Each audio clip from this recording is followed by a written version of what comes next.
जय श्री कृष्ण। श्रीमद् भागवत महापुराण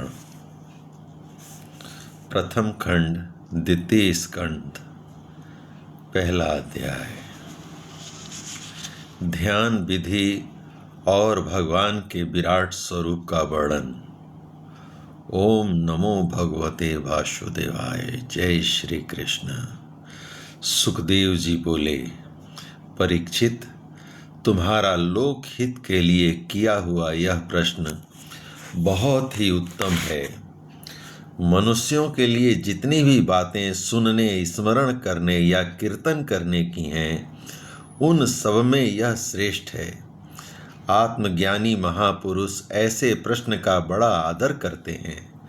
राजेंद्र, जो गृहस्थ घर के काम धंधों में उलझे हुए हैं, अपने स्वरूप को नहीं जानते, उनके लिए हजारों बातें कहने, सुनने एवं सोचने करने की रहती हैं।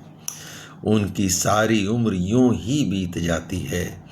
उनकी रात नींद या स्त्री प्रसंग से कटती है और दिन धन की हाय हाय या कुटुंबियों के भरण पोषण में समाप्त हो जाता है।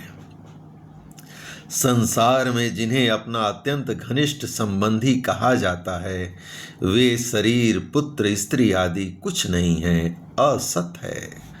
परंतु जीव उनके मोह में ऐसा पागल हो जाता है कि रात दिन उनको मृत्यु का ग्रास होते देखकर भी उसे चेतता नहीं है। इसलिए परीक्षित, जो अभय पद को प्राप्त करना चाहता है, उसे तो सर्वात्मा सर्वशक्तिमान भगवान श्री कृष्ण ही लीलाओं का श्रवण, कीर्तन और स्मरण करना चाहिए। मनुष्य जन्म का यही इतना ही लाभ है कि चाहे जैसे हो, ज्ञान से, भक्ति से अथवा अपने धर्म की निष्ठा से जीवन को ऐसा बना लिया जाए कि मृत्यु के समय भगवान की स्मृति अवश्य बनी रहे। परीक्षित, जो निर्गुण स्वरूप में स्थित हैं एवं विधि निषेध की मर्यादा को लांघ चुके हैं, वे बड़े बड़े ऋषि मुनि भी प्रायः भगवान के अनंत कल्याणमय गुणों के वर्णन में रमे रहते हैं। द्वापर के अंत में इस भगवत रूप अथवा वेद तुल्य श्रीमद् भागवत महापुराण का अपने पिता श्री कृष्ण द्वैपायन से मैंने अध्ययन किया था। राजर्षे, मेरी निर्गुण स्वरूपा परमात्मा में पूर्ण निष्ठा है, फिर भी भगवान श्री कृष्ण की मधुर लीलाओं ने बलात् मेरे हृदय को अपनी ओर आकर्षित कर लिया। यही कारण है कि मैंने इस पुराण का अध्ययन किया। तुम भगवान के परम भक्त हो, इसलिए तुम्हें मैं इसे सुनाऊंगा। जो इसके प्रति श्रद्धा रखते हैं, उनकी शुद्ध चित्त वृत्ति भगवान श्री कृष्ण के चरणों में अनन्य प्रेम के साथ बहुत शीघ्र लग जाती है। जो लोग लोक या परलोक की किसी भी वस्तु की इच्छा रखते हैं या इसके विपरीत संसार में दुख का अनुभव करके जो उससे विरक्त हो गए हैं और निर्भय मोक्ष पद को प्राप्त करना चाहते हैं, उन साधकों के लिए तथा योग संपन्न सिद्ध ज्ञानियों के लिए भी समस्त शास्त्रों का यही निर्णय है कि वे भगवान के नामों का प्रेम से संकीर्तन करें। अपने कल्याण साधन की ओर से असावधान रहने वाले पुरुष की वर्षों लंबी आयु भी अनजाने में ही व्यर्थ बीत जाती है। उससे क्या लाभ? सावधानी से ज्ञानपूर्वक बिताई हुई घड़ी 2 घड़ी भी श्रेष्ठ है, क्योंकि उसके द्वारा अपने कल्याण की चेष्टा तो की जा सकती है। राजर्षि खटवांग अपनी आयु की समाप्ति का समय जानकर 2 घड़ी ही सब कुछ त्याग कर भगवान के अभय पद को प्राप्त हो गए। परीक्षित, अभी तो तुम्हारे जीवन की अवधि 7 दिनों की है। इस बीच में ही तुम अपने परम कल्याण के लिए जो कुछ करना चाहिए सब कर लो। जय श्री कृष्ण।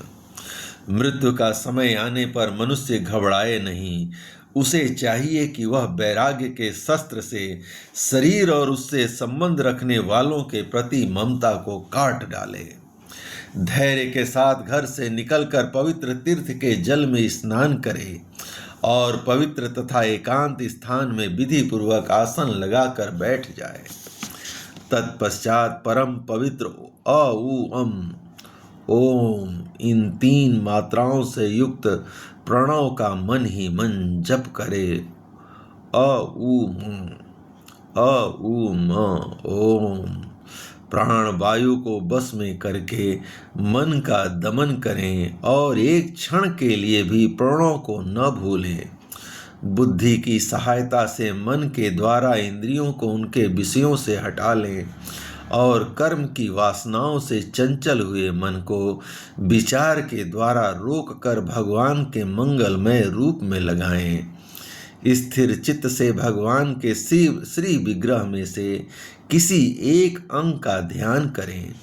इस प्रकार एक एक अंग का ध्यान करते करते विषय वासना से रहित मन को पूर्ण रूप से भगवान में ऐसा तल्लीन कर दें कि फिर और किसी विषय का चिंतन ही न हो।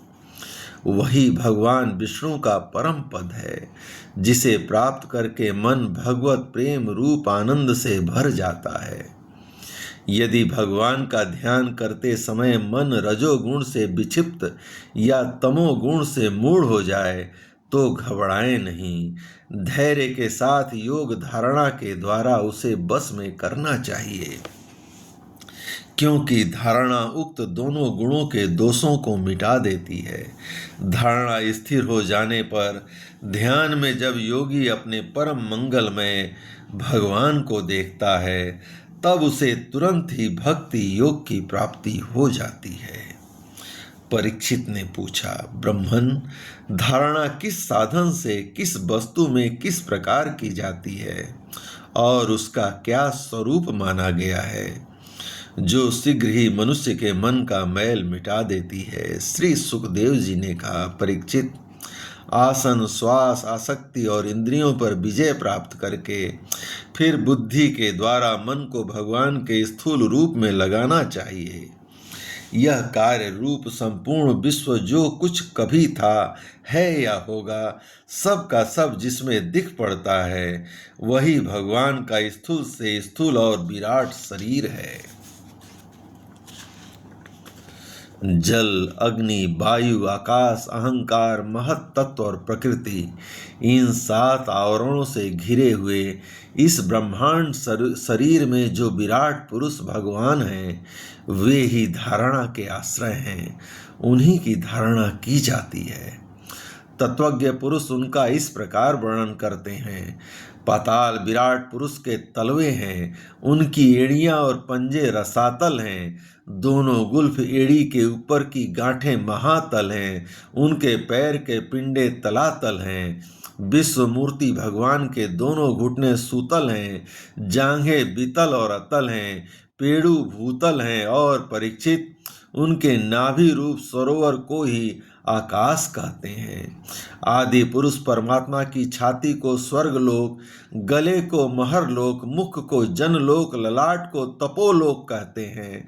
उन सहस्त्र सिर वाले भगवान का मस्तक समूह ही सत्यलोक है। इंद्रादि देवता उनकी भुजाएं हैं, दिशाएं कान और शब्द श्रवणेन्द्रियां हैं, दोनों अश्वनी कुमार उनकी नासिका के छिद्र हैं, गंध घ्राणेन्द्रियां हैं और धधकती हुई आग उनका मुख है।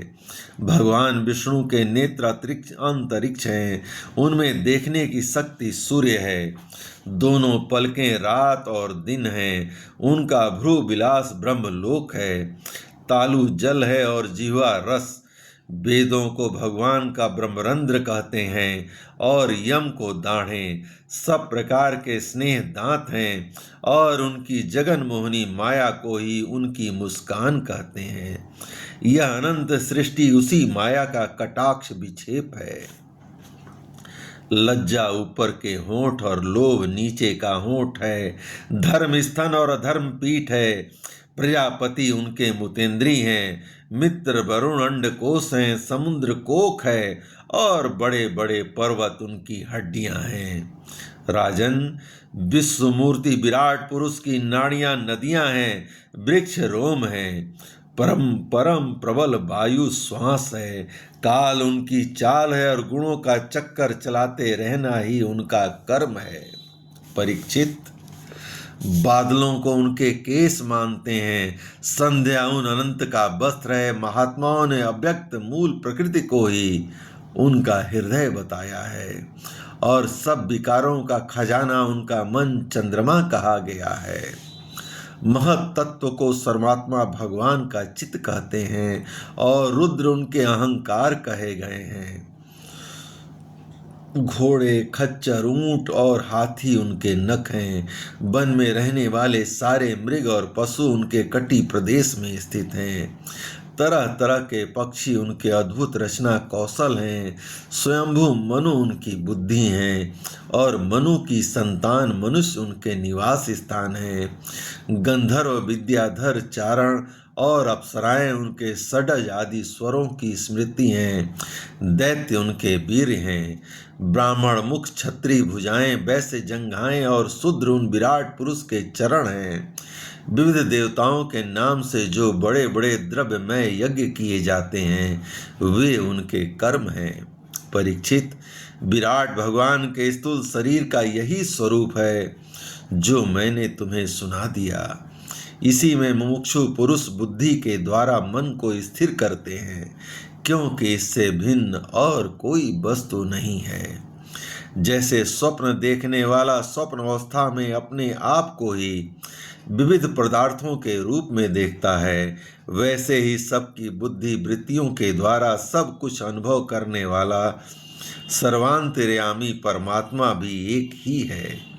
उन सत्य स्वरूप आनंद निधि भगवान का ही भजन करना चाहिए। अन्य किसी भी वस्तु में आसक्ति नहीं करनी चाहिए, क्योंकि यह आसक्ति जीव के अधः पतन का हेतु है। जय श्री कृष्ण।